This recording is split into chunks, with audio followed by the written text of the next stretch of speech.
இப்ப பரதனுக்கு அடுத்த என்ன பண்றது தெரியல. உடனே இவ்வளவு மக்கள் ஐஸ்வர்யம் வந்திருக்கோமே எப்படி அப்படின்னு ஞாபகம் வந்து மக்கள்கிட்ட சொல்றாரு, நீங்க சொல்லக்கூடாது ராமத்தை திரும்பி வச்சுக்கு அப்படின்னு ஒரு ஆசையோட இப்படி மக்கள்கிட்ட பார்த்தா சமயக் பதத்தி ராகவா அப்படின்னு ராகவன் அவர் தான் கரெக்ட் அப்படின்னு சொல்லியிருக்கா மக்கள்.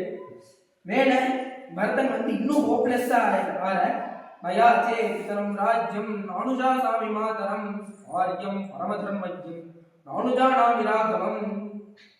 நான் வந்து தெரிஞ்சு இதெல்லாம் பண்ணல, வந்து தசரதர்கிட்ட வந்து நான் ராஜ்யம் வேணும்னு கேட்கல, எங்க அம்மா வந்து நான் ராஜாவாக்குன்னு நானும் சொல்லலை. ஆனா வந்து அமே விமத்யாமி சதுர்தசதமாவனே நானாவது இருக்கேன் 14 வருஷம் காட்டிட்டு நீங்க ராஜ்யத்தை திருப்பி வாங்கணும் அப்படின்னு சொல்றது பரதன். ஆனா வந்து ராமர் வந்து ரொம்ப கிளியரா இருக்கு. இந்த இடத்துல என்னன்னா ராஜாவா சொல்றாரு, தல்லோபீதும் சக்கியம் மயாவா பரதேனவா